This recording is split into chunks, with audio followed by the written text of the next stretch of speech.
ya.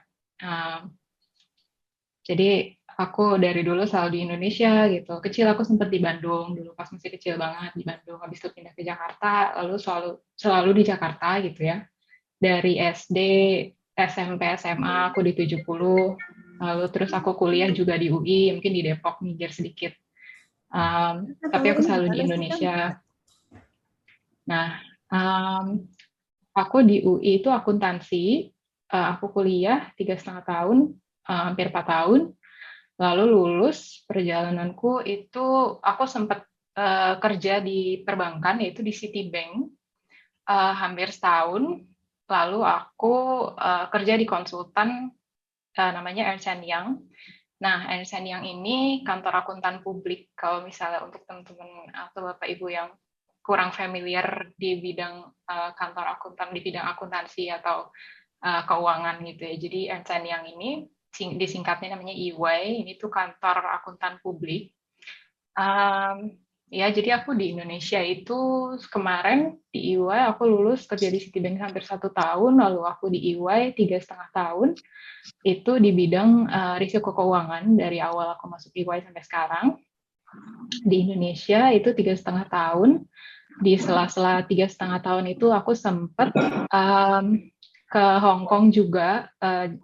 Jadi aku di EY itu sebagai konsultan risiko keuangan, di Ya, mana aku itu agak berbeda gitu pekerjaannya dibandingkan dengan apa ya pekerjaan di korporasi biasa, di mana kalau konsultan itu biasanya kita menyelesaikan case-case atau kasus-kasus. Jadi kita punya klien gitu.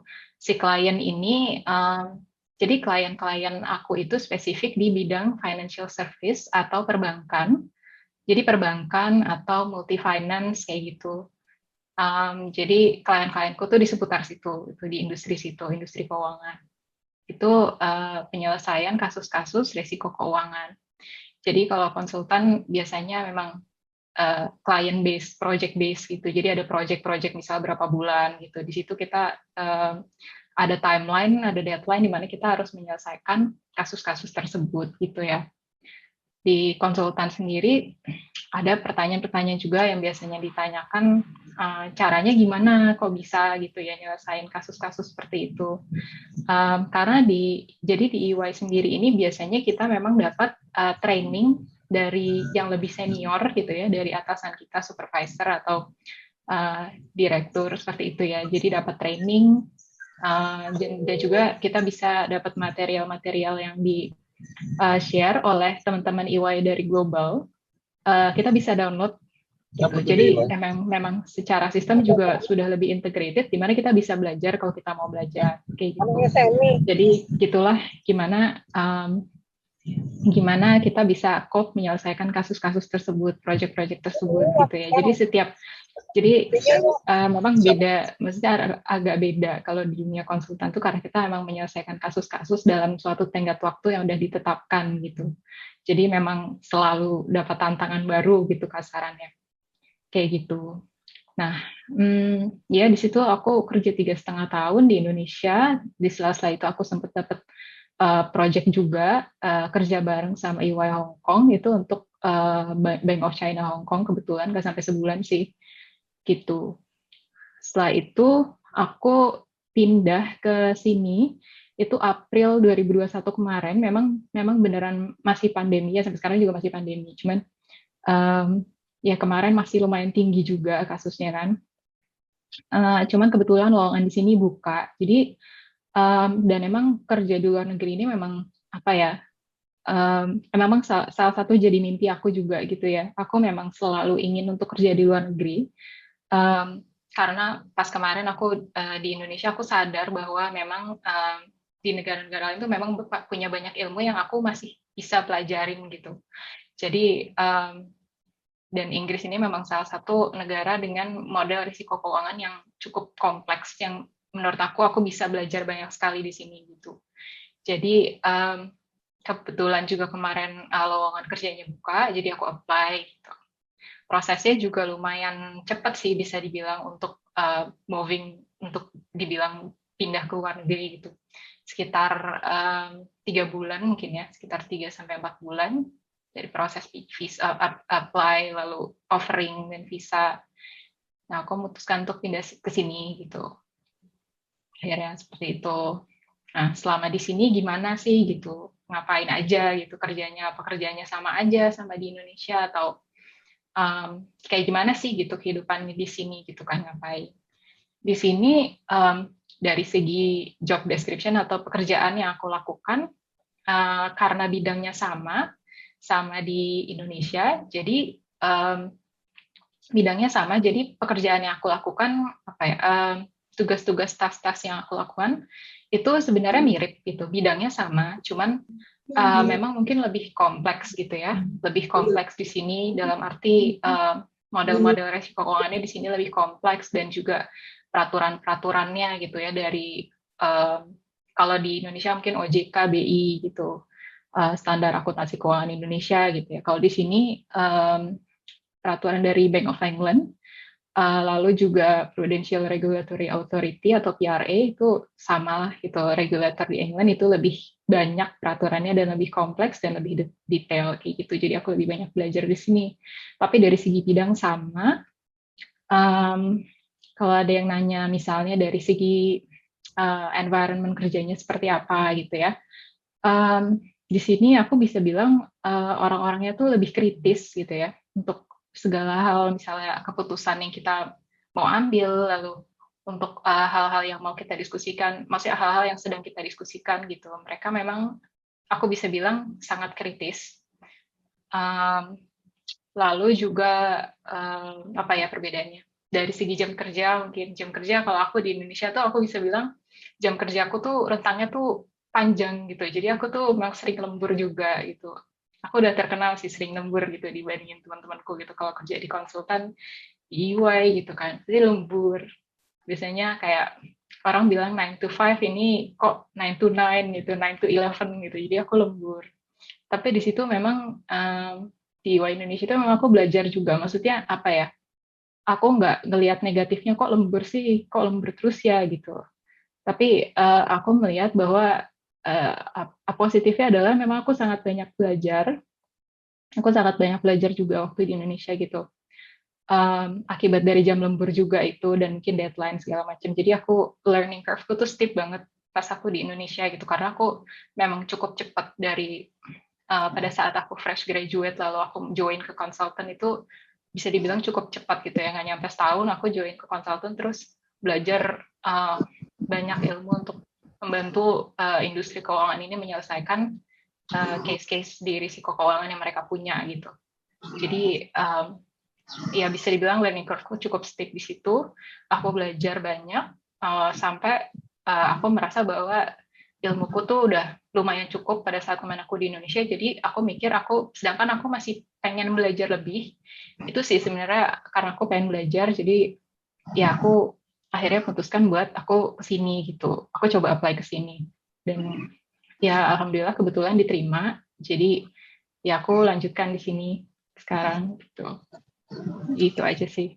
Kalau di sini jam kerjanya aku bisa bilang lebih santai sih, 9 to 5. Beneran 9 to 5, 9 to 5 gitu. Kalau di Indonesia bilangnya 9 to 5, tapi realitanya 9 to 9, 9 to 8 gitu kan. Kalau di sini 9 to 5, jadi lebih santai gitu. Kayak gitu sih sebenarnya.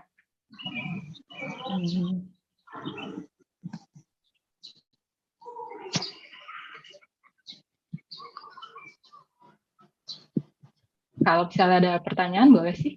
Kita ngobrol-ngobrol santai aja kan. Atau gimana? Ya santai-santai, kalau ada yang mau komen boleh. Kita di unmute. Kita masih mute.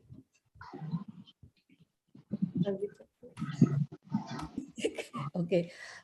Dinda, Tante mau tanya, kan keinginan Dinda untuk ke luar negeri itu besar sekali. Gimana dalam hal ini Mama Papa melihat keinginan Dinda itu? Apalagi ini kan anak perempuan ya, pergi jauh. Ya. Gimana? Terus Dinda sendiri kan ibaratnya di Dinda ini kan baru pertama kali kan ke Inggris ini, baru pertama kali kan? Sebelumnya belum pernah kan? Nah itu gimana? Pasti ada perasaan dakdikduk atau perasaan apa yang tersimpan di dalam hati Dinda ya. Nanti saya gimana, nanti saya di negara orang gimana, nanti gimana. Kan bayangannya masih, ibaratnya kita mau pergi itu kan bayangannya masih abu-abu gitu ya. Nah itu gimana dari sisi Dinda dan juga gimana orang tua dalam hal ini menerima keinginan Dinda ini, cita-cita Dinda ini.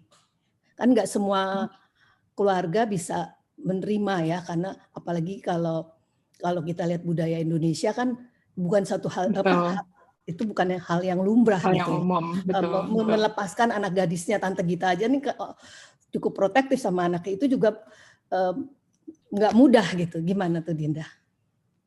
Ya. Nah, yang pertama tadi tanya mama papa gimana gitu ya. Nah, aku memang udah sempat ngomong sih. Jadi aku kan kemarin akhirnya join ke sini April 2021 ya. Tapi dari tahun lalu 2020 itu sekitar 2020 aku udah sempat ngomong sama mama gitu. Aku sebenarnya pengen mah gitu kan kerja di luar negeri. Cuman aku nggak tahu sih ya ditanggepinnya gimana. Cuman oh ya apply aja gitu kayak gitu. Ya udah aku apply beneran gitu kan. Terus tapi kayaknya pas dipanggil malah jadi heboh gitu, malah jadi lebih heboh karena mungkin nggak nyangka dipanggil atau gimana gitu kali ya tante juga. Tapi aku udah ngomong, maksudnya aku nanya dari awal gitu, aku pengen kesini, maksudnya aku pengen coba apply di luar gitu. Jadi kalau misalnya memang direstuin gitu ya, ini direstuin udah kayak mau ngapain, ya kayak didukung gitu, ya aku jalanin. Tapi kalau misalnya memang nggak didukung, nggak direstuin, aku bilang aku patahin gitu, aku lupain deh keinginan itu gitu. Aku akan coba, ya aku akan coba redam itu gitu. Jadi aku memang nanya dulu sih dari awal, karena aku juga nggak mau juga buang-buang effort, maksudnya ntar udah misalnya apa udah capek update CV, udah misalnya update cover letter, habis itu apply dan gue tahu-tahu di tengah jalan dibilang nggak usah deh gitu kan. Jadi ya aku nanya dulu sih dari awal, aku bilang misalnya emang nggak boleh, ya nggak apa-apa bilang aja gitu. Cuma sempat ada diskusi dulu juga sih sama mama papa. Apalagi pas udah dipanggil tahap awal itu gitu. Jadi ya ini dipanggil nih gitu gimana gitu. Ya akhirnya diskusi beneran gak nih boleh gitu. Tapi ya jawabannya positif aja sih. Ya udah coba aja gitu. Ya.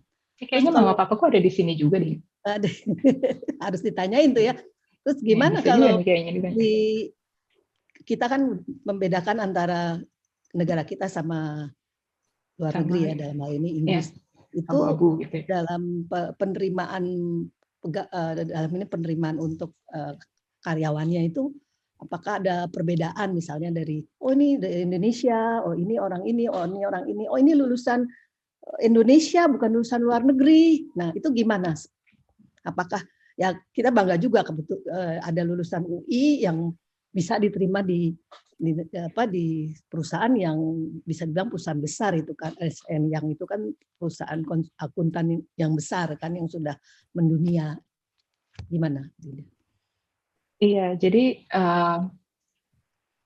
kemarin sih, jadi emang aku kan kalau misalnya kita apply gitu job vacancy kita apply kan biasanya ada ininya, ada requirement-nya biasanya kan tertulis gitu. Apa sih sebenarnya yang diminta gitu. Ya aku fokus ke situ gitu.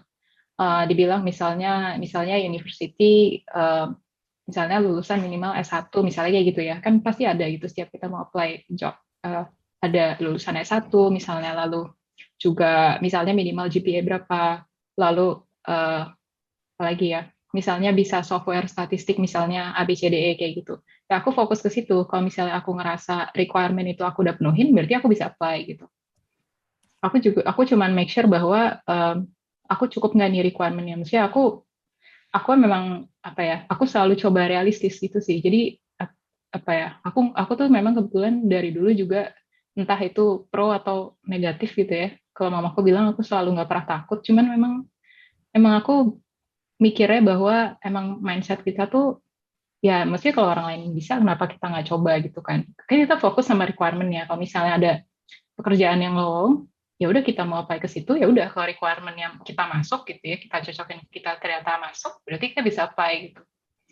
Nah kemarin kalau aku biasanya juga sekalian lihat misalnya ada nggak sih biasanya ditulis juga tentang misalnya added skill-nya, misalnya preferable-nya tuh kalau bisa misalnya bahasa lain, kan ada yang kayak gitu pekerjaan. Misalnya bisa preferable-nya bahasa lain, bahasa Chinese itu bisa jadi added value gitu.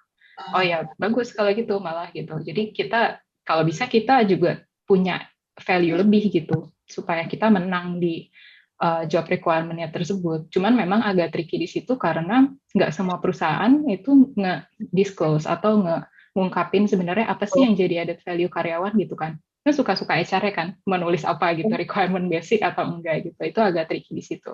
Tapi selama kita requirement-nya kita cocok gitu ya sama kita, dan kita juga tahu kita punya skill yang jadi added value buat perusahaan itu, kita bisa apply. Maksudnya kesempatan kita dan orang lain tuh sama aja gitu, sama, nggak ada bedanya. Kalau aku sih menurutku gitu. Ya. Mungkin mau nambahkan nanti sebelum ke Yona, nanti baru ada tanya jawab. Iya. Tuti. Oke, kalau dengar dari cerita Dinda, kelihatan sekali bahwa Dinda itu tipikal orang yang punya achievement drive cukup tinggi gitu. Selalu punya ide, ada keinginan, dan dia melakukan beberapa aktivitas, kegiatan atau persiapan untuk bisa mencapai keinginan tersebut. Dan yang bagusnya dari Dinda adalah dia pasti menyiapkan diri untuk kemungkinan berhasil atau tidak berhasil. Karena dia berpikir seperti itu, jadi sebelum dia mulai, dia udah tanya dulu. Kalau boleh baru dia lanjutkan. Jadi dia cukup efisien cara kerjanya, jadi nggak ngasal. Jadi karena dengan persiapan, jadi kalau dilarang ya ngapain buang energi, ya nggak, buat nyiapin CV itu kan memang consuming time juga ya, dan energi. Jadi kan mubazir kan kalau udah ngotot gitu loh. Jadi menurut saya nih kalau dalam penerapan pola berpikir prestatif, Dinda tanpa disadari menerapkan hal itu gitu loh. Dia melakukan persiapan, dia punya keinginan, selalu diawali dengan pasti ada keinginan. Dan dia terapkan itu. Kemudian juga dia lihat kalau dia butuh bantuan atau dia butuh informasi, dia lakukan.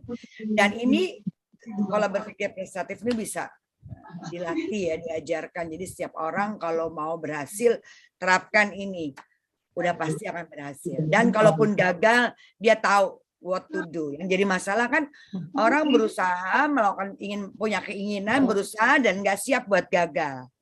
Ya, kalau orang berprestasi nggak cuma siap buat berhasil, dia juga siap buat gagal. Dan kalau gagal apa yang harus dilakukan, dia tahu betul. Ya. Nah, dan ini bisa ditularkan. Makanya kalau Dinda sering sharing hal yang dilakukan apa, mungkin dari ruangan ini dari 30 berapa orang nih yang hadir ini ada yang ketularan gitu loh. Kemudian menerapkan apa yang Dinda lakukan, sehingga makin banyak orang-orang Indonesia yang go internasional gitu. Karena pada kenyataannya memang orang Indonesia kalau kerja di luar tuh nggak jelek gitu, dia bisa lebih bagus. Karena dia ya karena kita the second citizen kan, jadi usahanya lebih maksimal kan gitu loh dibandingkan orang-orang lokal. Saya rasa sih itu good news ya buat kita semua. Mudah-mudahan dari ruangan ini ada yang ketularan. Itu sih komen saya ya. Dinda betul-betul menerapkan namanya kita sebut sebagai pola berpikir prestatif.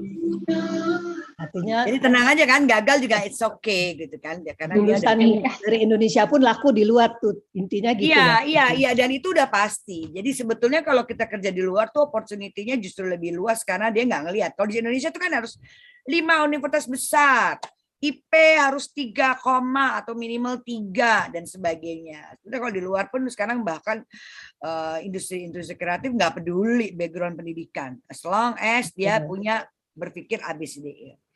Jadi memang pola berpikir ya, mindset pola berpikir itu betul-betul menentukan ya orang itu mau kemana gitu. Pak, ada hubungannya dengan apa? Ada hubungannya dengan demo kan kalau saya baca-baca di beberapa media ya dan penelitian itu kan di negara-negara seperti Inggris itu kan Uni Eropa ya, bonus demografinya justru nggak seperti di negara kita. Dia justru sekarang didominasi sama kayak kita baby boomersnya lebih banyak dari mungkin kayak karena faktor itu ya, mereka mengurangi apa tidak mau punya anak, nggak ngerti ya, tapi kenyataannya seperti itu. Jadi itu memberikan kesempatan kepada tenaga kerja luar ya, atau seperti itu ya. Kemarin bukannya beberapa bulan lalu ada iklan, beberapa aku baca di medsos, di share, Kanada mengundang siapapun juga yang talented, yang punya kemampuan untuk bermigrasi ke sana karena mereka terus terang kekurangan. Dan itu kan juga udah dilakukan Singapura beberapa tahun yang mungkin udah puluhan tahun. Dia indennya dengan cara memberikan beasiswa.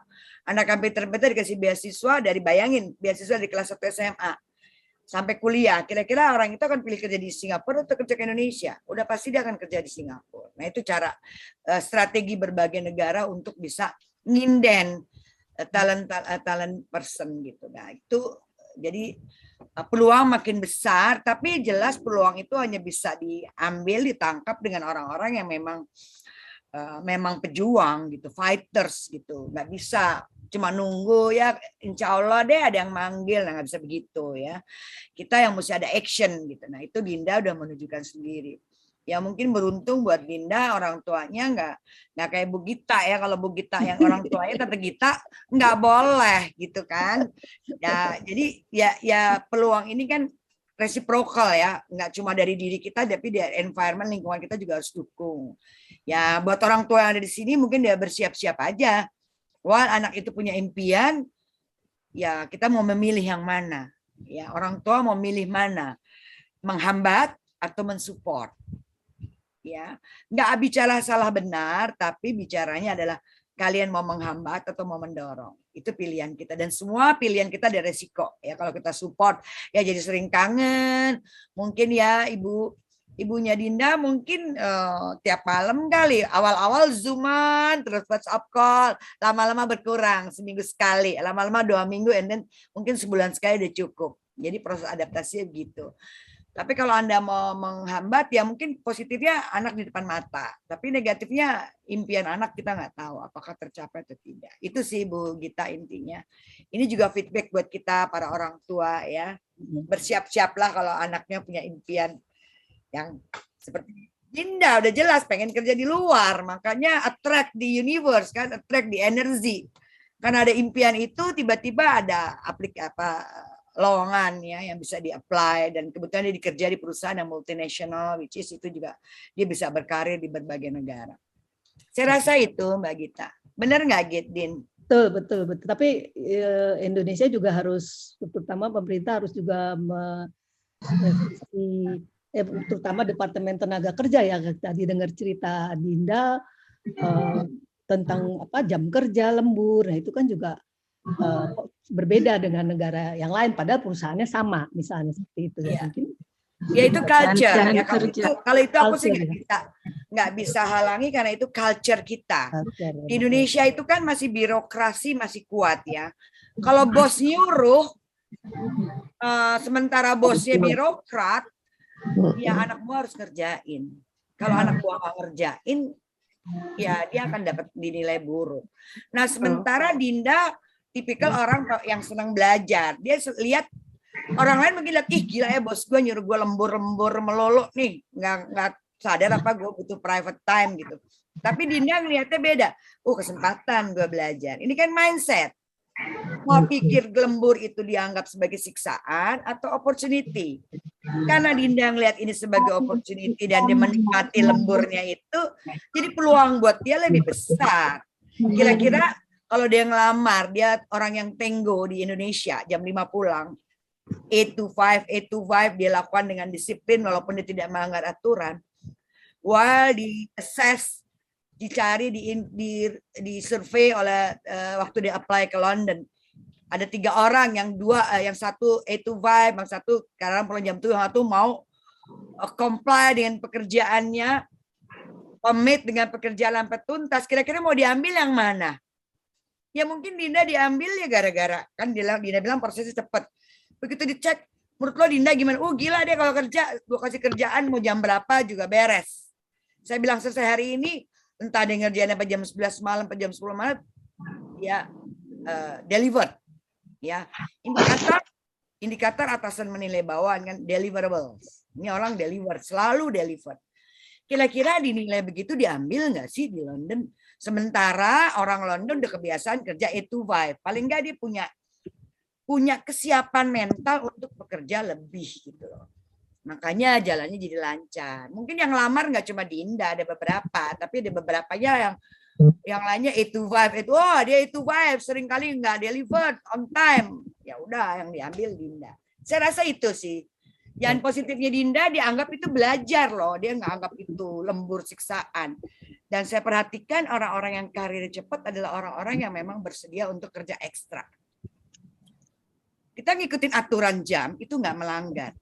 Ya itu vibe benar. Tapi orang yang mau lebih cepat majunya, ya orang yang lari. Orang yang lari pasti meluangkan waktu lebih banyak untuk menyelesaikan pekerjaannya. Saya rasa itu sih ininya, poin dari yang apa yang Dinda lakukan. Thanks Dinda, sukses. Oke, ya. Nanti ada pertanyaan lagi, kita berhenti dulu di sini ya. Kita kasih kesempatan ke Yohana untuk berbicara. Ini dengan pengalaman yang berbeda. Nanti setelah Yohana tanya jawab, bisa kita semua sharing tanya jawab ya. Kalau mau berbicara langsung, tolong aku jadi lupa emojinya ya, ditampilkan ya. Tolong Yohana, silakan. Ya, halo, selamat sore Tante, Om semuanya. Selamat sore juga Kak Dinda. Di sini aku sebagai narasumbernya, aku ceritain mungkin background aku sebagai dokter kali ya. Jadi awal aku pertama banget pengen jadi dokter itu karena memang sudah keinginan dari kecil. Itu udah keinginan dari diri sendiri. Jadi mungkin merasa ini panggilan untuk hidup aku gitu. Memang sih kalau orang kan jadi semua orang pasti ada niatan untuk saling membantu gitu, saling membantu sama manusia gitu, dan memang ada banyak hal yang bisa dilakukan untuk saling membantu gitu. Dari bukan cuma dari sektor kesehatan aja, jadi dari sektor keuangan, dari sektor sosial, dari sektor art gitu. Juga pasti kan ada plus minusnya, pasti ujung-ujungnya akan mempengaruhi ke kemanusiaan. Nah, kalau menurut aku, bidang yang pas aku untuk melayani manusia, untuk bisa berkembang lebih lagi itu adalah di bidang dokter ini. Jadi memang dari kecil tuh kayak pengen ngerasa, wah pengen jadi dokter. Gitu. Terus ditambah lagi, kebetulan ada tuh kesempatannya gitu. Kebetulan keterima di Fakultas Kedokteran, kebetulan keluarganya juga bisa support gitu, bisa mendukung, teman-temannya juga bisa mendukung. Jadi cukup enjoy lah selama pendidikan kedokteran hingga sekarang jadi dokter gitu. Terus tadi sempat di-mention juga ya sama Tante Gita, sekarang aku lagi sedang menjadi dokter relawan di salah satu rumah sakit daerah di Jakarta, relawan COVID gitu kan. Sekarang kan lagi pandemi ya, masih pandemi.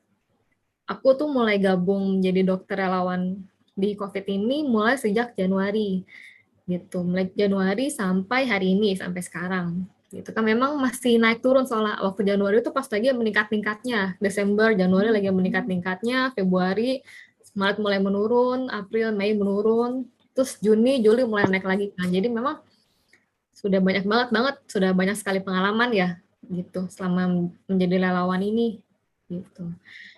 Kalau misalnya ditanya kenapa sih mau jadi relawan gitu, mungkin balik lagi ya ke passion gitu.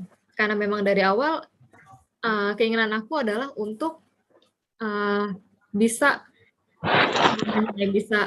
memaksimalkan gitu apa yang aku punya, passion aku. Kebetulan kan passion aku juga di bidang kesehatan. Kebetulan di masa pandemi ini juga bidang kesehatan merupakan salah satu tiang pentingnya untuk biar bisa menangani pandemi ini. Jadi kenapa enggak gitu, kebetulan aku ada kesempatan, aku mempunyai tenaganya, aku mempunyai ilmunya, kenapa enggak gitu. Dan ditambah lagi, balik lagi, jadi lingkungan aku pun juga sangat mendukung gitu. waktu pertama kali ditanya, boleh nggak nih aku jadi relawan gitu ke orang tua, ke bapak ibu gitu. Pak, Bu, aku mau jadi relawan, boleh nggak gitu. Memang awalnya mungkin dari orang tua mungkin agak ada beberapa ketar-ketir gitu ya, agak takut gitu. Tapi ujung-ujungnya pun yakin gitu orang tua bahwa ya ini memang passion aku gitu. Jadi sebenarnya mungkin di sini mungkin aku agak beda gitu sama Kak Dinda. Kalau Kak Dinda mungkin awalnya minta izin boleh atau enggak gitu. Kalau aku udah tahu nih, aku dari awal, wah aku pengen banget jadi relawan. Bahkan dari awal banget pandemi, dari tahun 2020, Maret 2020 tuh, awal-awal muncul COVID, itu aku udah kayak, wah aku pengen banget nih jadi relawan. Soalnya waktu itu kan waktu masih awal-awalnya, masih semua orang masih belum banyak yang tahu tentang COVID, masih kita nggak tahu pengobatannya bagaimana, semua orang pada takut gitu. Jadi waktu masih awal-awal pandemi sulit untuk mencari relawan gitu. Waktu itu aku kayak ingin sekali nih menjadi relawan, tapi saat itu memang masih terikat kontrak. Jadi ada ikatan kerja gitu di luar kota di Banyuwangi. Jadi memang selama setahun belum bisa ngapa-ngapain dulu nih. Jadi masih kontrak kerja di situ. Tapi setelah selesai kerja di sana, balik ke Jakarta, kebetulan ada lowongan relawan di suatu rumah sakit gitu.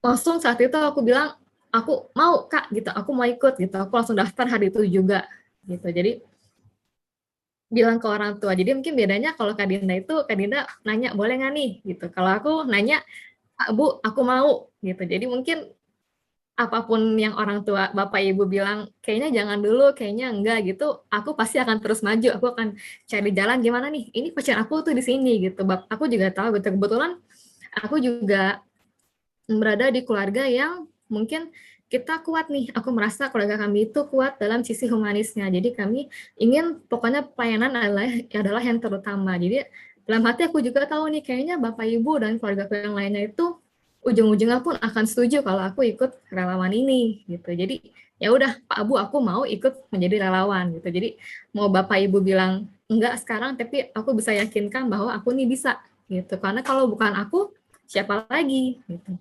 Kebetulan aku masih muda, aku juga masih ada kesempatan, aku juga tanpa komorbid, aku juga tanpa tanggungan keluarga, karena memang beberapa itu menolak untuk menjadi relawan, menjadi petugas COVID itu karena kan ada komorbid, ya jadi kan riskan sekali, bahaya tinggi, kemudian ada keluarga di rumah, mungkin masih kecil, atau mungkin ada hidup dengan orang tuanya yang sudah sepuh, gitu. Jadi kan memang riskan sekali gitu. Nah, aku merasa kesempatan aku tuh ada gitu, dan hal-hal yang menjadi penghambat itu bukan hal-hal yang begitu krusial. Jadi hal-hal yang menjadi penghambat itu bisa aku tangani dulu. Jadi kenapa enggak nih? Kalau untuk suka dukanya pasti banyak ya. Kalau selama menjadi relawan itu pasti ada gitu. Setiap ada suka, ada duka. Sukanya jadi bisa ketemu teman-teman baru. Karena kita kan relawan ya. Relawan tuh ada yang dari teman aku tuh ada yang dari Surabaya, ada yang dari Jawa Timur, ada yang dari Lumajang, bahkan ada yang dari Medan beberapa. Jadi kita tuh bisa ketemu dari berbagai budaya yang lain gitu kan. Ngomongnya pun juga ada satu yang medok banget, ada satu yang Medan banget gitu, ada yang Jawa, ada yang Batak gitu, ngomongnya keras, tugas. Jadi kita lumayan seru gitu, dan kebetulan di rumah sakit aku dokternya kompak semua gitu. Jadi enak gitu kerja di sana. Gitu, ada teman baru, terus banyak pengalaman sih kalau menjadi relawan itu juga. Terus kalau dukanya mungkin sulit ya, kadang tuh terasa sulit untuk bisa melihat pasien atau bahkan keluarga pasien itu yang mungkin kehilangan, atau pasien yang merasa kesepian tanpa ada keluarga, seperti itu. Karena aku bertugas di ruangan ICU. Jadi ruangan ICU itu sudah merupakan pasien yang berada di sana itu adalah pasien yang dengan kondisi berat hingga ke kritis. Jadi memang untuk pasien yang mengalami perburukan bahkan hingga meninggal tuh cukup banyak. Dan memang bukan hal yang mudah untuk menjelaskan ke keluarga pasien, terlebih ke pasiennya sendiri mengenai keadaannya. Jadi beratnya adalah di sana gitu. Terutama menurut aku yang paling berat adalah di sana gitu. Kalau soal capek, nggak nyaman pakai APD pasti ada lah gitu. Tapi itu menurut kami gitu, aku bisa bilang menurut kami itu bukan hal yang menonjol gitu. Menurut kami justru adalah tadi itu bagaimana kami bisa menghadapi pasien dan juga keluarganya. Karena kan COVID kan nggak bisa dikunjungi, nggak bisa dijenguk gitu. Jadi kadang tuh pasien merasa sendiri gitu. Bahkan banyak juga yang ujung-ujungnya akan mengalami gangguan mental seperti depresi, merasa cemas, takut gitu banyak. Jadi aku merasa disitulah peran dokter tuh di situ. Gitu mungkin ada yang mau bertanya atau mungkin ada tambahan? Keren Yola, keren banget kamu. Yona kan masih muda ya, masih muda. Tadi cerita udah ditempatkan di ICU itu menghadapi pasien yang berat ya. Nah, orang yang masih muda itu kan biasanya kan secara emosional ya, istilahnya jam terbang hatinya tuh masih belum optimal ya Tuti ya. Tapi Yona ini sudah mungkin dia belajar di sini untuk mengelola hatinya, untuk mempelajari batinnya kali ya, seperti itu ya Tut ya. Kalau aku dengar ceritanya Yona tadi sih, kayaknya dia di-raise dengan values tertentu ya, dengan values orang tua yang tadi dia bilang keluarganya humanis. Kan artinya dia udah terbentuk jadi anak yang pemerhati kemanusiaan ya. Jadi dia terpanggil untuk jadi relawan itu ya karena memang dia udah terbentuk di lingkungan seperti itu. Dan karena orang yang orientasi humanis biasanya juga terbentuk jiwa yang lebih altruis ya daripada egois. Ya, jadi dia lebih altruis, jadi untuk kepentingan orang lain, jadi dia mau melakukan itu. Ya mungkin ini apa yang dilakukan oleh Yona itu juga mematahkan stigma bahwa anak generasi milenial atau Gen Z itu, aduh nggak bisa diandelin ya. Mereka kan biasa kan baby boomers kan selalu kalau ngomongin milenial, aduh mereka nggak tanggung jawab, maunya enaknya aja gitu. Ini juga mematahkan stigma itu, gitu kan. Bahwa kita juga punya loh naluri kemanusiaan, kita juga mau loh jadi relawan dan keinginan itu kuat ya karena memang terbentuk udah in blood secara masuk kedokteran pun juga mungkin bagiannya bukan untuk cari uang banyak tapi bagaimana sih ya saya bisa berkontribusi untuk kesehatan secara umum. Dan benar banget tadi ya Yona bilang bahwa pandemi ini yang terberat adalah faktor mental karena baru sekarang ada orang sakit di mana keluarganya nggak bisa besuk ya, masuk mungkin dalam kondisi ya banyak juga yang masuk rumah sakit dalam kondisi udah positif tapi tidak dalam kondisi terkapar, tiba-tiba tidak survive gitu ya.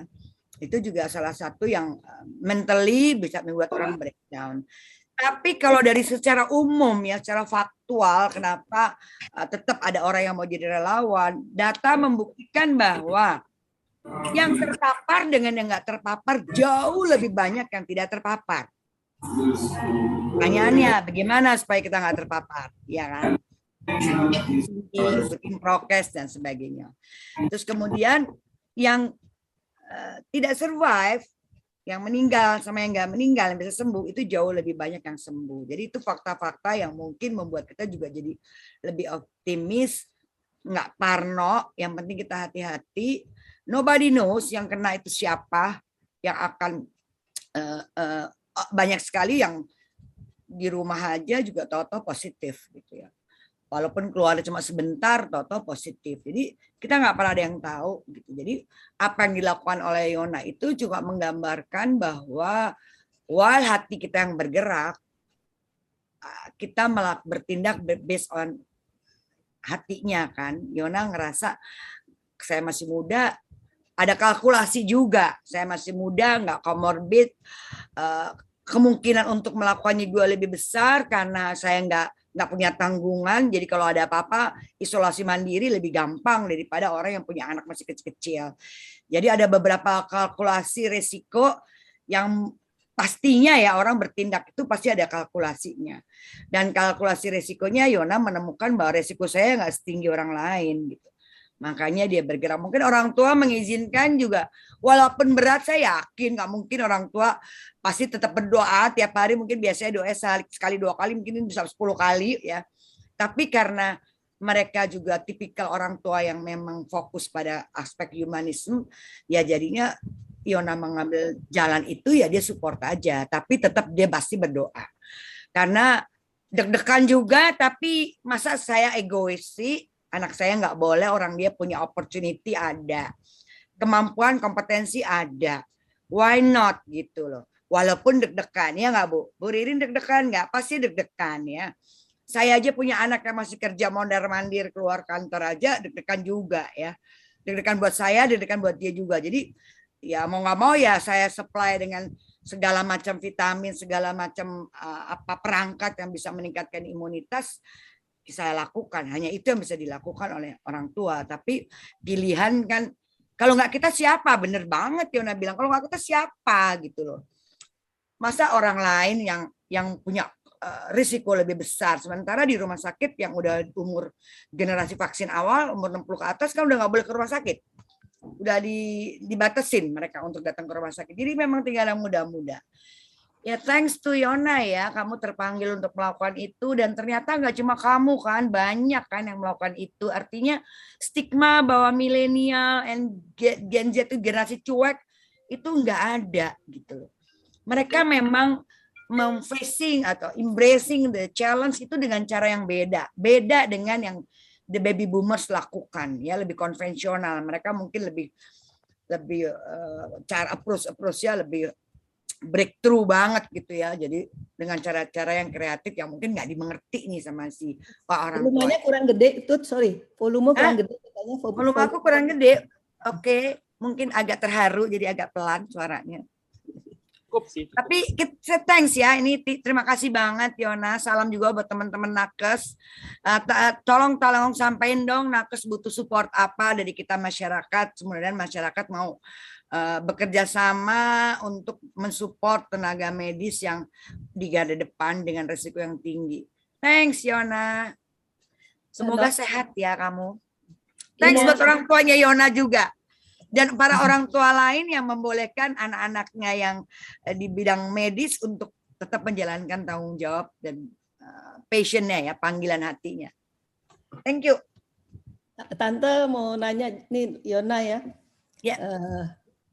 Yona tuh kan masih muda, berani ke situ. Tapi ketika menghadapi pasien pasti kan ada saat-saat di mana kita timbul rasa capek, terus hati kita rasanya capek nih, aduh capek ngadepin pasien gini. Dan kita juga, Tante juga dengar di media gimana nakes itu ada yang juga di mata di mata pasien atau di mata keluarga pasien berbuat yang tidak sepantasnya. Nah, gimana Yona melihatnya itu? Kalau Yona sendiri mungkin dengan sifatnya Yona, dengan passionnya Yona, hal itu bisa diatasi. Tetapi kan ada di lapangan ada hal-hal yang seperti itu. Ya. Tapi kalau Yona sendiri menghadapinya gimana? Nah kalau ada nakes yang seperti itu, menurut Yona gimana? Nakes juga manusia ya Yon? Iya betul.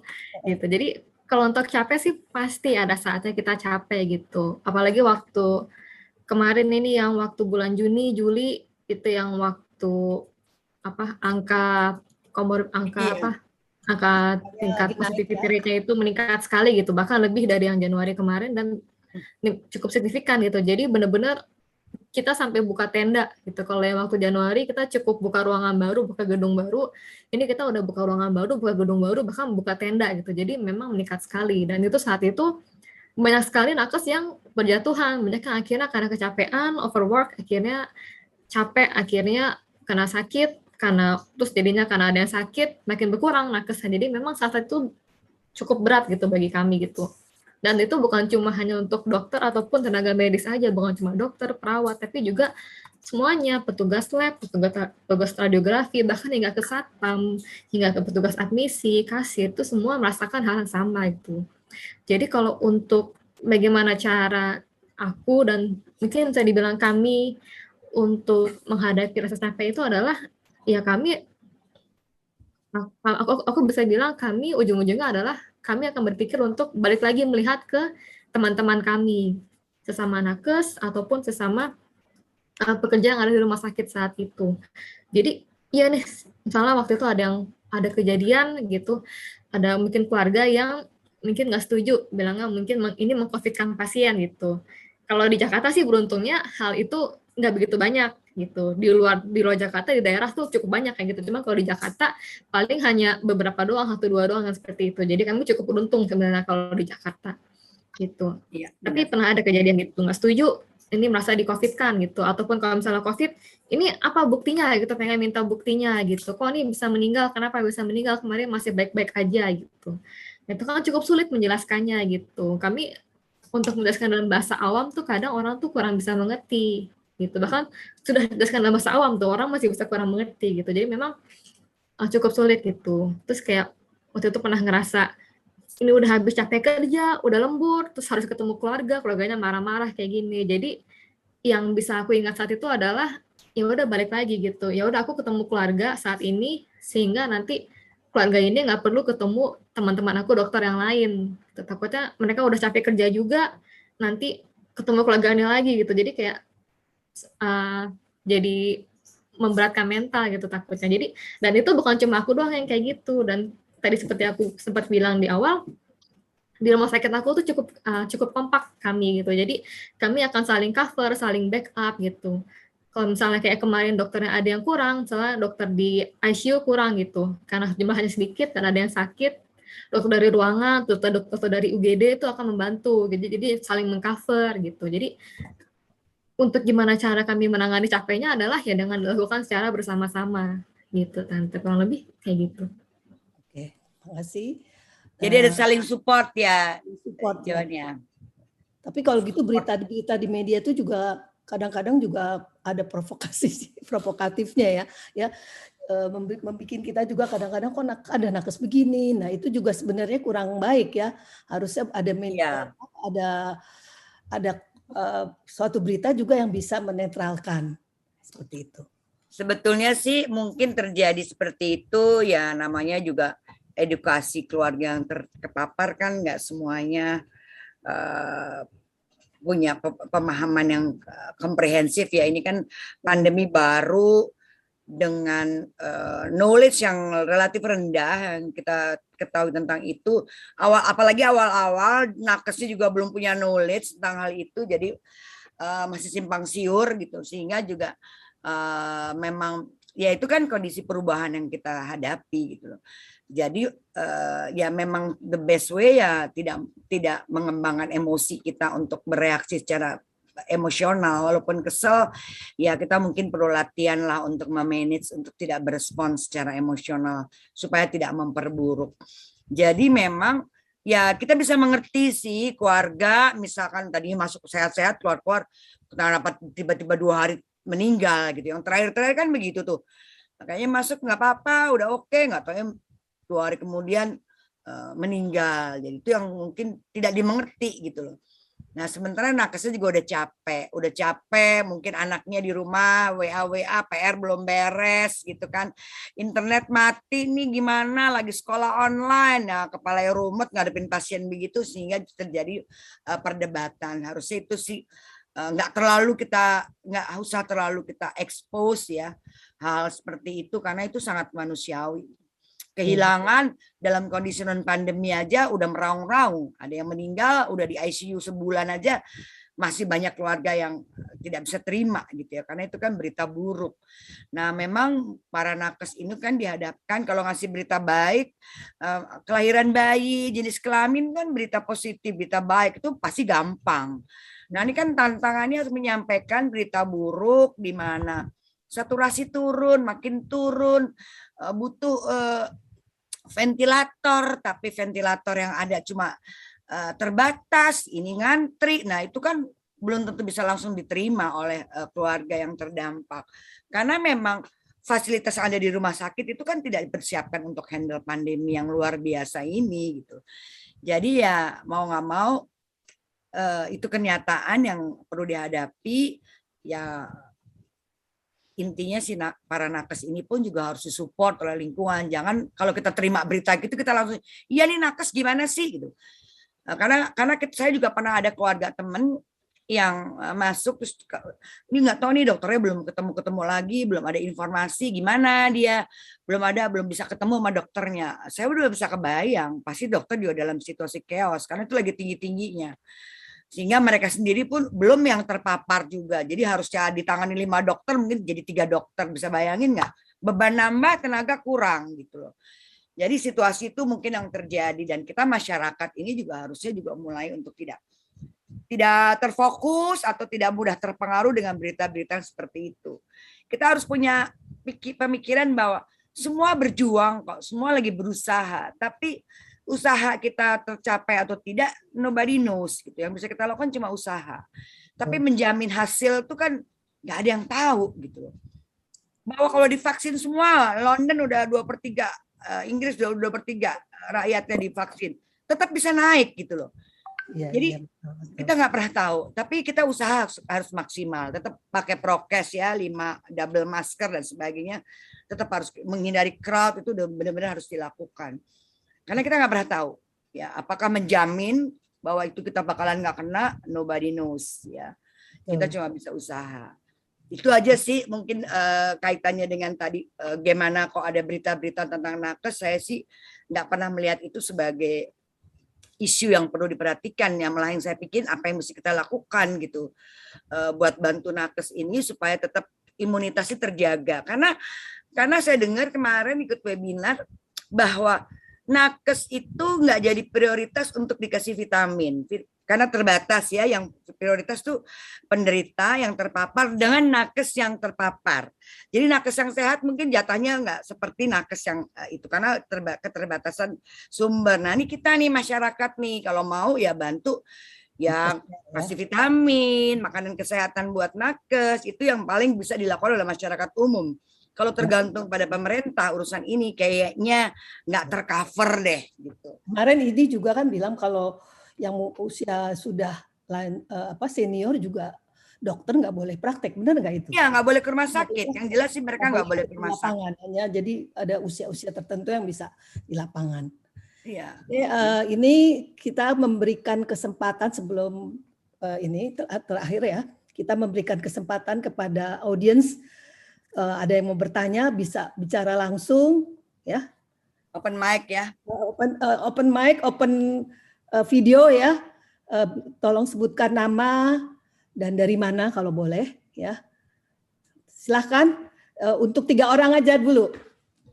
Terus jangan lama-lama ya. Nanya, waktunya soalnya udah mau deket ke maghrib masih jam 5 sih. Oke, silahkan. Pak Saka udah raise hand. Silakan Saka. Saka ini kakaknya Dinda. Oh, hebat. Halo. Ya kamu. Ya, makasih Tante. Mau nanya, sebelum nanya, mau ucapin dulu selamat sore semuanya untuk Tante Gita dan teman-teman. Untuk audiens semua di sini, semoga kita sehat-sehat semua. Amin. Oke, pertanyaannya ini ditujukan untuk Dinda sih. Jadi sebenarnya mau nanya hal yang lumayan serius karena sebelumnya biasanya saya kalau sama Dinda nggak pernah, kalau ngobrol biasanya nggak pernah serius. Jadi mumpung ada forum ini, jadi akhirnya kita bisa saya bisa nanya hal yang serius gitu ke Dinda. Gini, jadi sebenarnya pertanyaannya simple sih. Ada nggak sih work culture yang Dinda dapetin gitu selama kerja di London? Kayak misalkan selama Dinda kerja di Indonesia dan kerja di London, mungkin ada perbedaan dari work culture yang didapetin gitu. Kayak di Jepang misalnya, di Jepang kan semua pasti dituntut untuk hard worker sampai akhirnya pekerja-pekerjanya tuh stressful gitu karena mereka tuh overload. Dan di waktu lagi kerja mereka mungkin nggak bisa having a chit chat sama satu sama lain, sama employee gitu. Jadi sifatnya lebih nggak santai. Nah, mau nanya kalau di London ada nggak sih work culture sendiri gitu yang Dinda tuh ngerasa kayak, oh ini cuma di London doang nih kayak begini, di Jakarta nggak ada nih, gue dapat work culture yang kayak gini gitu. Itu aja sih pertanyaannya. Terima kasih semuanya. Simpan dulu 2 pertanyaan lagi biar langsung dijawab. Raise hand dulu kali ya. Raise hand dulu ya, raise hand. Jadi at work culture. Dinda sudah siap ya? Siapa lagi yang mau nanya? Tolong raise hand. Raise hand sama Yona atau Dinda. Kok nggak ada ya? Ya udah, langsung dijawab. Silakan Dinda jawab. Jawab serius ya Dinda, walaupun kakaknya yang nanya. Biar kakak yang nanya. Halo, manggilnya Mas, manggilnya. Soalnya orang Jawa. Halo Mas. Halo. Jadi ya masih kurang lebih emang omongan kita nggak pernah serius. Jadi ya alhamdulillah ada sesi ini jadi agak berbobot ya conversation kita sedikit. Jadi iya tentang work culture ini menarik sih pertanyaannya. Jadi menurutku culture di sini tuh memang sangat beda gitu. Jadi benar-benar ya 180 derajat lah gitu, beda sekali gitu.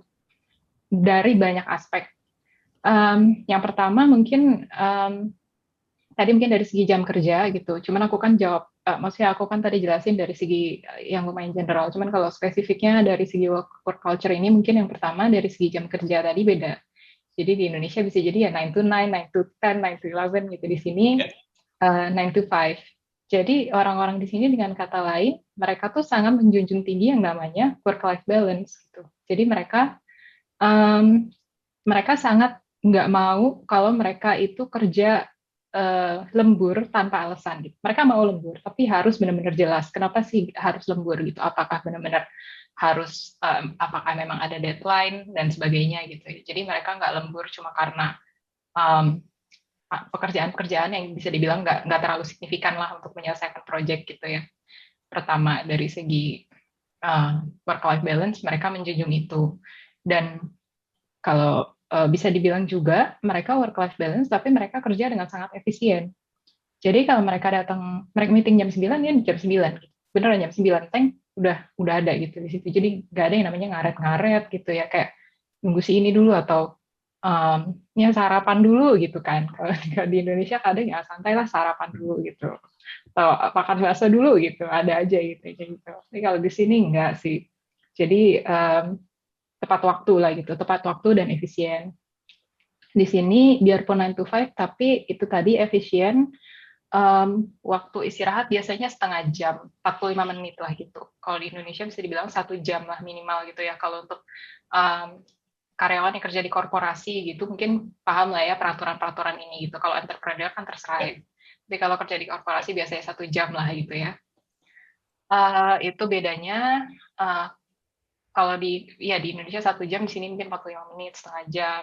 Lalu dari segi hardworking, misalnya kayak di Jepang gitu ya, kalau kita ambil contoh, tadi di sini lebih work-life balance, tapi di sini aku bisa bilang orang-orangnya itu lebih kritis dan nggak manja sih. Nggak manja itu penting banget. Jadi kalau misalnya di Indonesia aku bisa bilang bahwa apa ya, common lah gitu ya, nanya kalau kita nggak tahu gitu ya, misalnya ada satu materi atau ada satu case pertanyaan dari klien gitu misalnya, karena aku kan di dunia consulting ya, misalnya ditanya klien, kalau kita nggak tahu gitu jawabannya, kita nggak tahu nih mau jawab apa gitu. Nah itu bisa langsung nanya ke bos gitu, nanya aja. Aku nggak tahu sih yang lain gimana, cuman kalau aku kayak gitu, aku ngerasa di Indo kita lebih gampang buat nanya ke bos gitu ya, dikit-dikit nanya gitu, gak kasaran itu saya bilang, minta pencerahan lah gitu. Tapi kalau di sini nggak kayak gitu. Jadi kita benar-benar buat nanya ke bos tuh kita mesti benar-benar mikir dulu karena waktu dia tadi, karena efisien tadi, karena efisiensi tadi yang tinggi. Jadi waktu dia juga berharga banget memang. Jadi kayak kita harus pikir berkali-kali kalau sebelum kita nanya dia, itu benar-benar pertanyaan yang memang harus seorang dia yang jawab, harus bos yang jawab, atau sebenarnya kita tuh bisa sih sebenarnya nyelesain sendiri. Cuman emang malas aja nyari materinya, atau emang kita nggak confident aja kayak gitu. Jadi kita harus, jadi itu tadi sih. Jadi memang di sini lebih nggak manja. Jadi kita harus cari materinya dan sebagainya. Kita kalau bisa kasarannya jawab sendiri lah gitu, dibandingin dikit-dikit nanya. Karena itu karena kemanjaan itu bukan hal yang dianggap lumrah lah di sini gitu. So far aku lihatnya kayak gitu sih. Iya. Terus tepat waktu juga di sini lumayan tepat waktu orang-orangnya.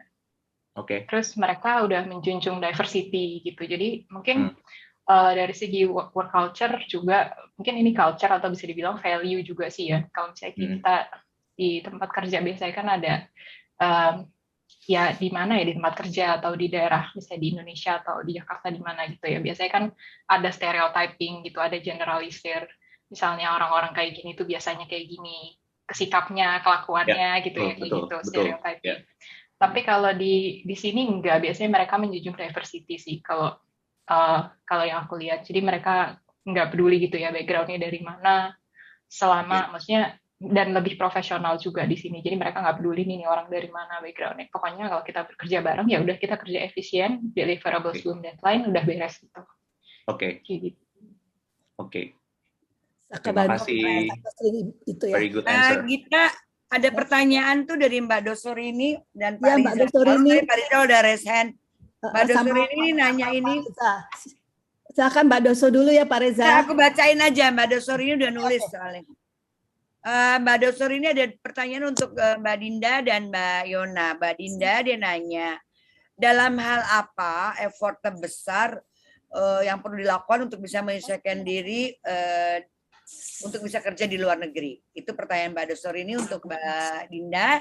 Dan untuk Mbak Yona pertanyaannya, apa sih reaksi teman Anda waktu Anda bilang Anda jadi relawan COVID? Itu kira-kira. Nah, silakan.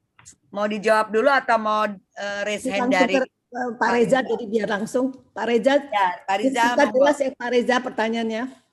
Waktunya soalnya. Ya, saya hanya ingin mempertegas tadi sebenarnya sudah dijawab oleh Dinda sebagian.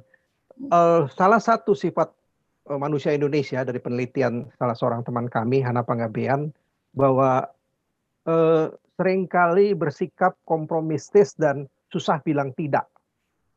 Itu orang Indonesia, 7 cirinya, salah satunya itu, salah duanya itu. Nah, Dinda sebagai anak muda di sana, dan menghadapi tadi Dinda sudah menjelaskan, mereka kritis dan sebagainya. Bagaimana mensiasati supaya tidak ada perasaan bahwa gue dibully nih, gue diiniin nih, meskipun tadi Anda udah jawab tadi ada diversity ya dan sebagainya. Karena di Inggris kan sekarang sedang terkenalnya kalau senang bola ya, no racism, no discriminate dan sebagainya. Dalam kerja keseharian, apakah itu terjadi, dan kalau terjadi atau pernah terjadi, bagaimana Dinda mensiasati? Karena sebagian ketakutan anak muda Indonesia untuk keluar yaitu tadi dianggap remeh, dianggap ini apalagi perempuan dari Asia dan seterusnya. Itu buat Mbak Dinda. Menarik. Menarik sekali. Silakan Dinda. Menarik sekali pertanyaan.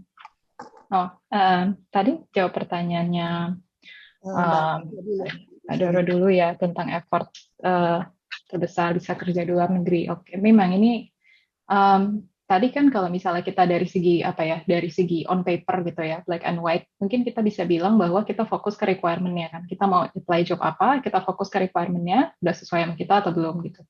Lebih bagus lagi kalau kita punya preferable skill yang mereka tunjukin gitu ya di job vacancy-nya. Kita bisa make sure bahwa kita add value untuk company itu. Apa sih skill yang kita punya supaya kita bisa add value di company itu.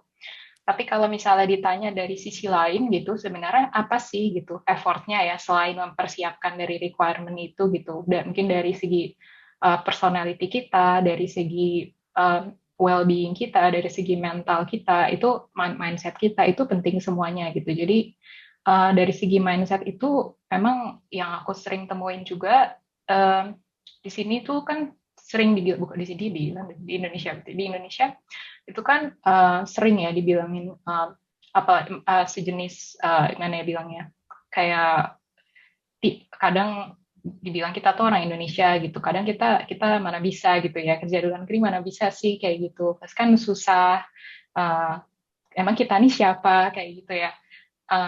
Jadi pertama menurutku memang effort yang besar tuh memang menyiapkan mental gitu. Pertama tuh kita harus kita harus siapkan dulu gitu mental kita, mindset kita bahwa kita tuh punya kesempatan yang sama gitu. Itu yang kadang orang lain tuh pikir bahwa kita nggak punya kesempatan yang sama, kita punya kesempatan yang sama semuanya gitu. Jadi effort yang paling besar buat aku adalah pertama kita nyiapin mental kita, mindset kita bahwa kalau kita udah punya requirement seperti yang diminta perusahaan tadi, kita punya skill yang diminta perusahaan tadi, berarti kita bisa gitu.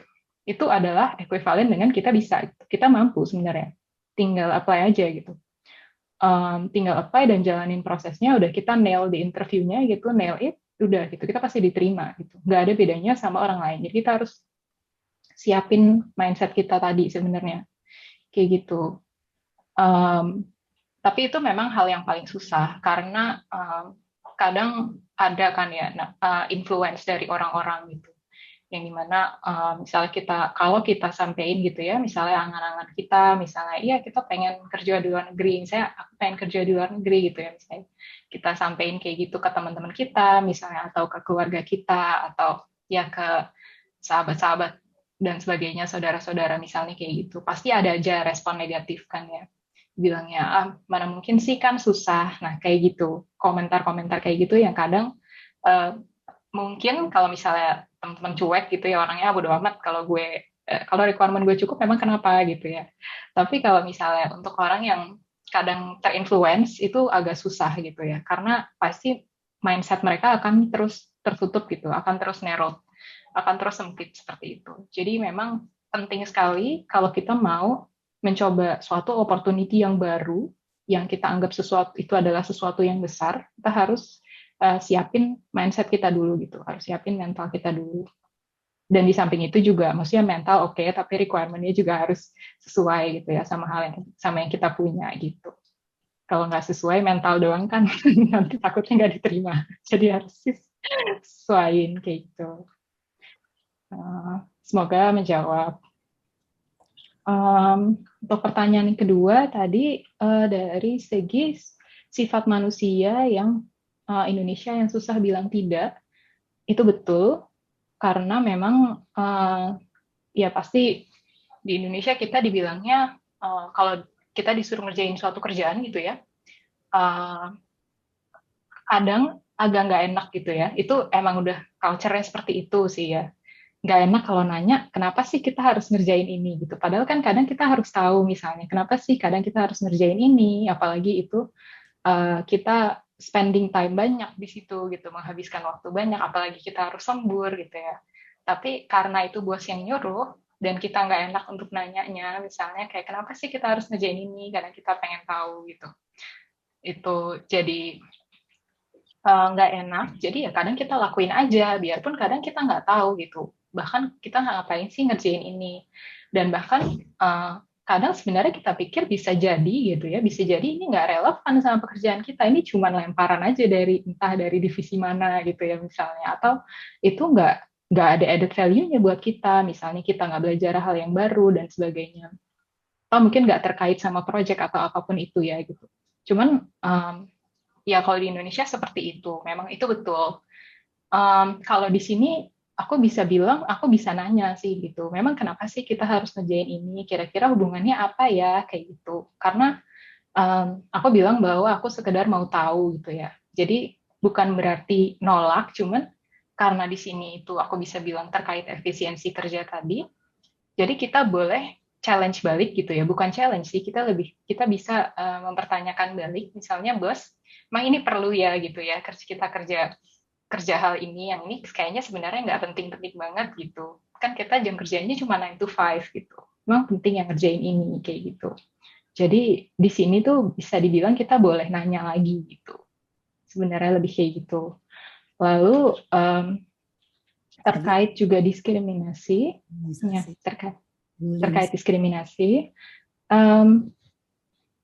mungkin di sini aku juga mungkin kebetulan bisa dibilang orang yang nggak terlalu kayak nggak terlalu mikirin dari perspektif orang lain. Sebenarnya dia nih nanya lebih ke arah karena nge-challenge atau emang karena dia sensi aja nih, karena perempuan atau apa sebagainya kayak gitu. Emang aku tipenya orangnya nggak pernah mikir sih, jadi aku emang orangnya lebih ke fokus pertanyaannya gitu, fokus ke pertanyaannya sebenarnya orang ini nanya apa. Jadi aku akan berusaha jawab sebisa aku gitu. Aku nggak ada pikiran sebenarnya di balik ini tuh motifnya apa sih orang nanya seperti ini? Apakah dia ini karena sensi aja atau berusaha menjatuhkan gitu ya? Pikiran-pikiran negatif tersebut aku nggak ada.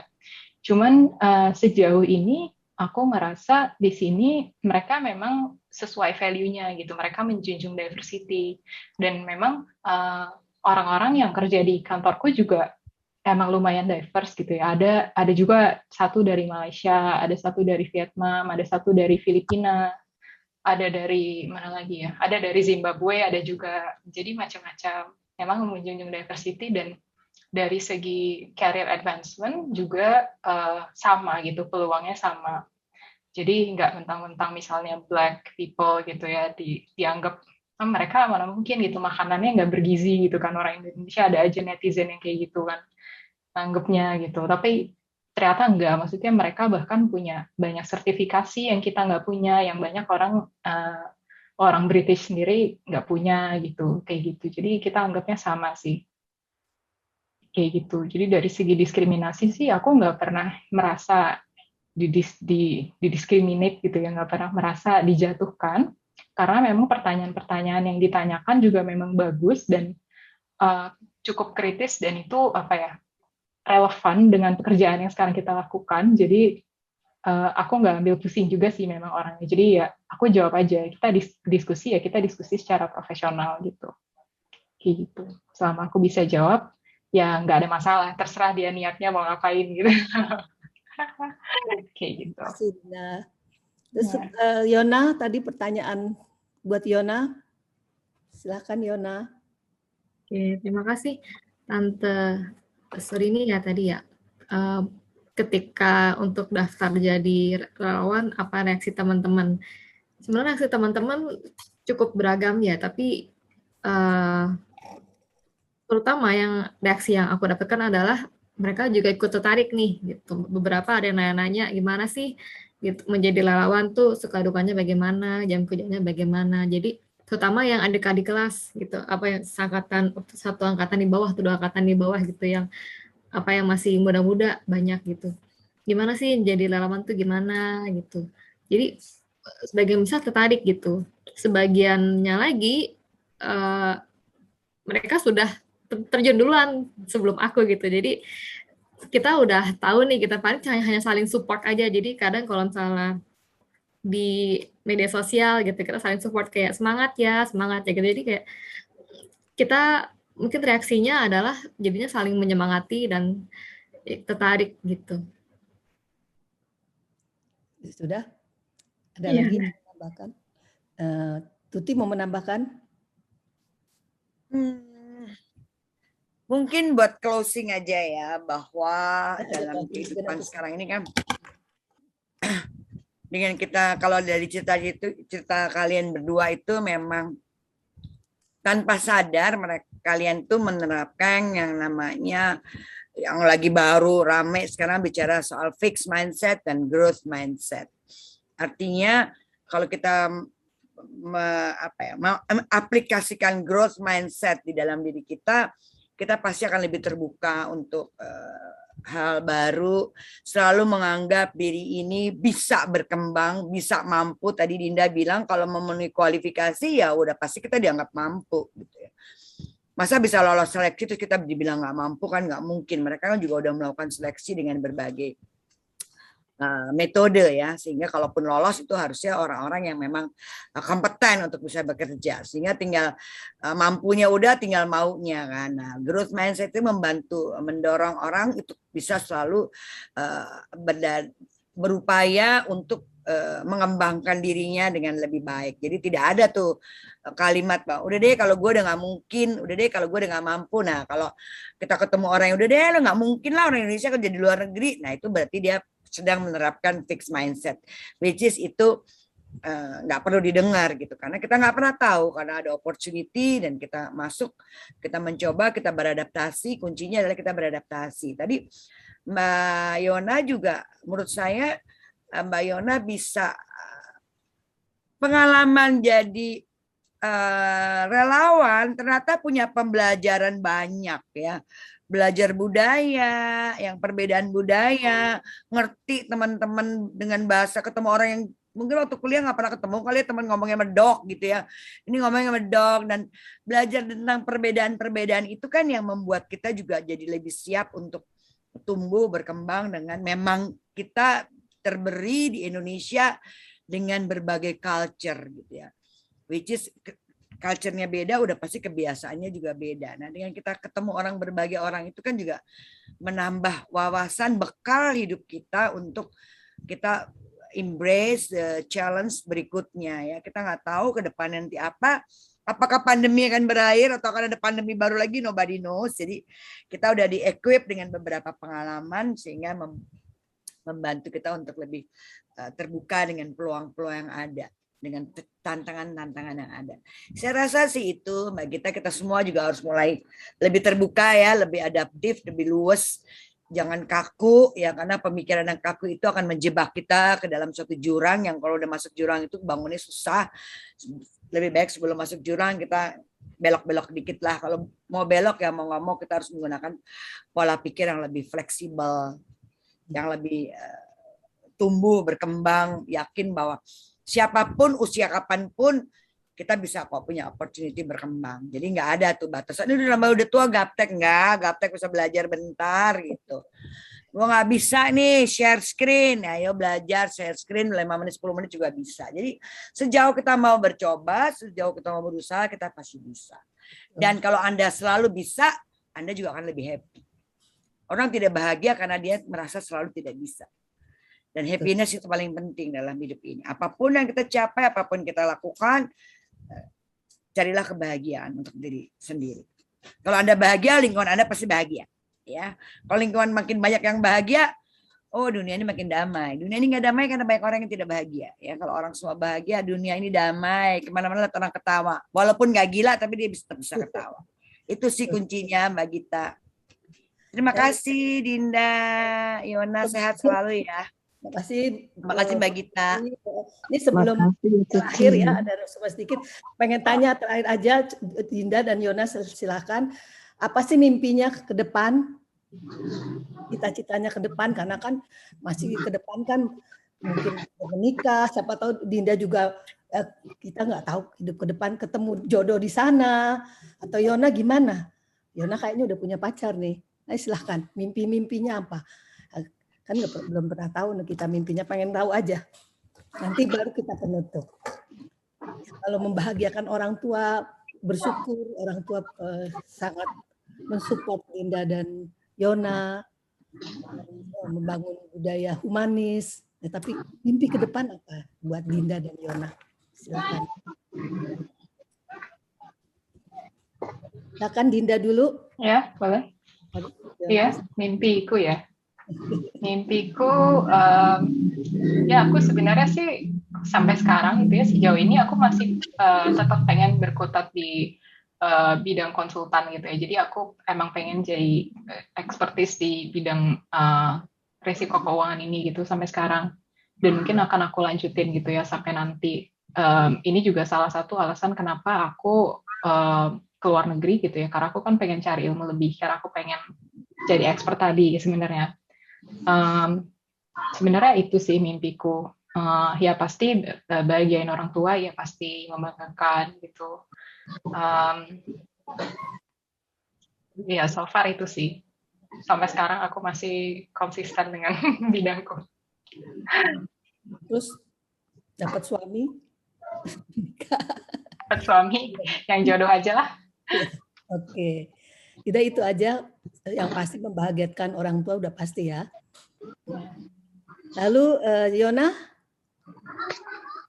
Kalau aku mimpinya mungkin lanjut sekolah gitu. Dari dulu aku pengen banget sekolah lanjut sekolah. Jadi baik untuk ambil S2 ataupun spesialis. Jadi mungkin setelah pandemi selesai gitu atau sudah mulai mereda, akan mulai fokus ke sana gitu. Tadi Om Rizal tadi nanya tuh di chat, kamu mau ambil spesialisasi apa yang menjembatani keinginan kamu untuk menolong orang? Tadi ada pertanyaan di chat, jadi Ya nggak, Zal? Kamu nanya gitu kan tadi. Pengen apa kamu? Spesialisasinya mau ambil apa? Betul, betul. Orang kepo. Ya, kalau untuk ambil spesialis, jadi pilihan juga sih, jadi mimpi. Jadi mungkin nanti akan jadi spesialis, atau kalau nggak spesialis minimal ambil jadi S2. Gitu. Untuk spesialis apa masih ada beberapa pilihan gitu, kayak karena banyak juga gitu, kayak ini tertarik, ini juga tertarik gitu. Jadi belum ada yang pasti gitu. Jadi benar-benar belum ada pengennya di sini aja nih gitu, kembanginnya di sini. Jadi kayak masih tertarik beberapa hal gitu. Ini masih dalam masa pencarian. Masih nyari Om Rizal, jangan kepo. Om Rizal Boleh kepo. tanya nggak? Boleh nyarani nggak buat Mbak Yona spesialis tadi? Boleh Om. Beliau Kalau nih boleh. praktek di rumah sakit, jadi dokter psikolog di rumah sakit, Pak Om Rizal ini. Bukan Mbak, Tahun-tahun. bukan Tante Tuti, saya HRD-nya rumah sakit. Ya HRD, 23 tapi tahun. kan HRD-nya karena lo psikolog kan. Artinya saya melihat pengalaman bergaul dengan dokter spesialis. Kalau model yang punya rasa kemanusiaan yang besar seperti Mbak Yona ini dan sudah dicoba di ICU, ambillah sebagai intensivis saja nanti ya, dokter spesialis apa namanya kok? Unit. Bukan, saya lupa nih spesialisnya. Yang tukang ngebius orang. Anestesi nanti jadi intensivis gitu, bisa mimpin ICU karena pengalaman itu. Karena kalau 4 bidang utama udah susah, saingannya banyak, pakai duit, udah gitu berat sekali karena di Indonesia sistem spesialisasi masih gayanya masih zaman kayak feodal gitu. Ambil intensivis lah. Atau public ya, health. ambil anestesi. Atau public health juga bagus kan. Kalau public health karena tadi Yona senang bermasyarakat, membantu dan sebagainya. Kalau public health sekalian ambil Mars, bisa jadi direktur rumah sakit. Kalau nggak ambil Mars, nggak bisa jadi direktur rumah sakit. Manajemen administrasi rumah sakit. Mamahnya udah manggut-manggut itu, Hai Jukong ya. Karena kalau betul kalau spesialis nggak jadi spesialis, ambil S2 nggak jadi direktur rumah sakit, tetap aja jadi semacam pesuruhnya dokter spesialis, nggak menarik. Maaf kalau ada teman yang dokter spesialis, situasinya seperti itu di Indonesia. Ya, itu dulu. Terima kasih. Nanti kalau bisa ngobrol lagi. Cita-cita punya kalau mau konsultasi Om Rizal terbuka ya. Nah, nanti aku kasih nomor teleponnya Om Rizal. Ya, next. Oke. Nah, ini sebelum penutup ini sedikit ada kesimpulan ya. Kontradiktif dengan penelitian yang saya baca di beberapa media ya. Jadi di sini dibilang ada yang benar, ada yang enggak.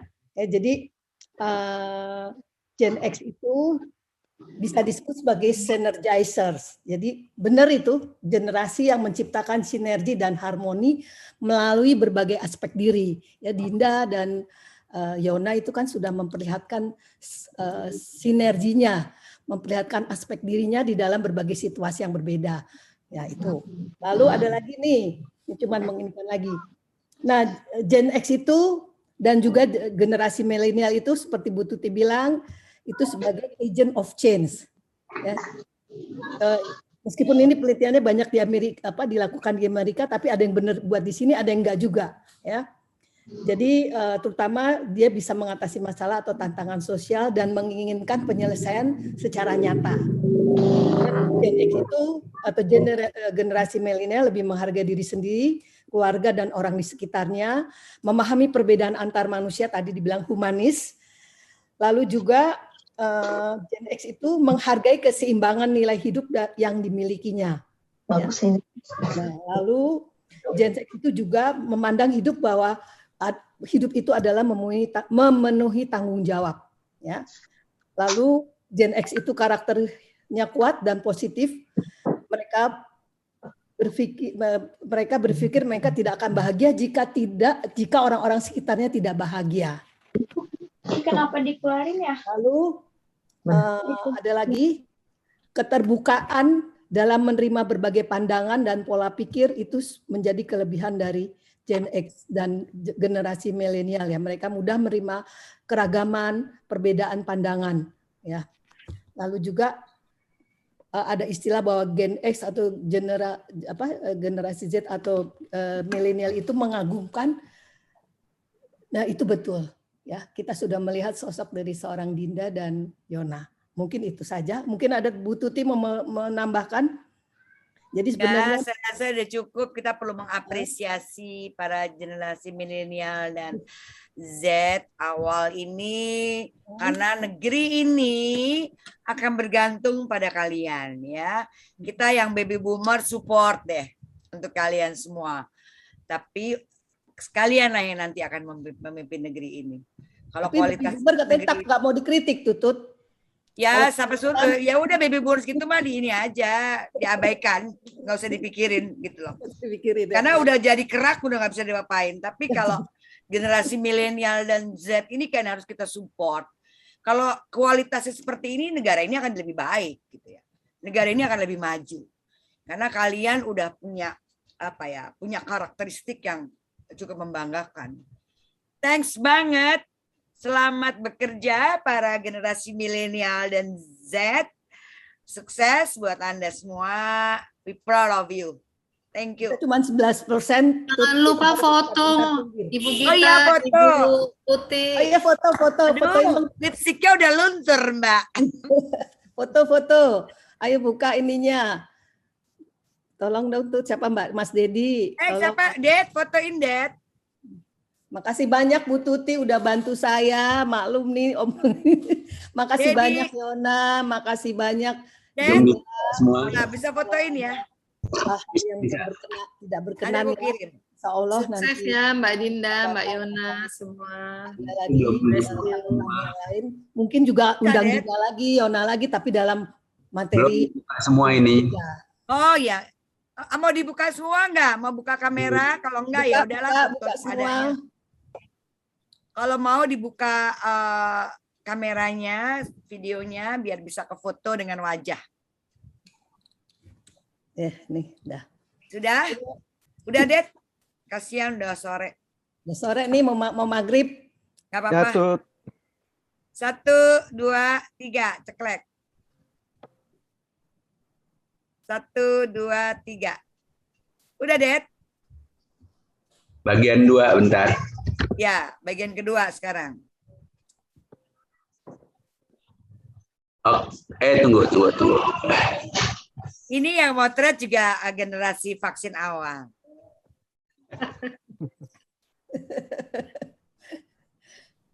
Jadi udah over 60. Udah, Yang? Udah, Yang? Eyangnya bukan sayang loh, Eyang. Eyang Dedi, udah. Bentar. Kok? Tuh kan kalau udah tua lama. Maaf, mohon maklum ya. Dia udah pegel masalahnya. Buat Dinda, buat Yona, sukses juga buat Tuti, Oma yang energik dan heboh. Thank you all. Terima kasih semua. Semuanya. Sukses ya. Semuanya. Terima kasih semua. Terima kasih Mbak Dinda. Terima kasih Yona, makasih Dinda. Terima kasih Gita. Kak Gita. Safe health. Udah di close ya. Makasih Dewi, Sami, Saka tadi yang nanya, siapa lagi Mbak Gusto, Pak Reni, Tante Dewi, Tante Ani, Tante Sari, semua. Terima kasih. Assalamualaikum. Dadah, izin lift ya. Ya, bye. Bye.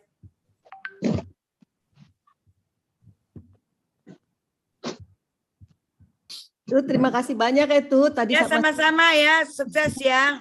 Bye. Kalau ada salah-salah kate, maklum baru ini punyanya Intan laptopnya Gita nggak bisa diinin jadi oke. Ada Mbak Gita, Bu Tuti. Mbak Ririn, thank you ya, sukses ya. Terima kasih banyak. Bye. Bye. Matiin ini. Terima kasih Tini. Makasih Gita.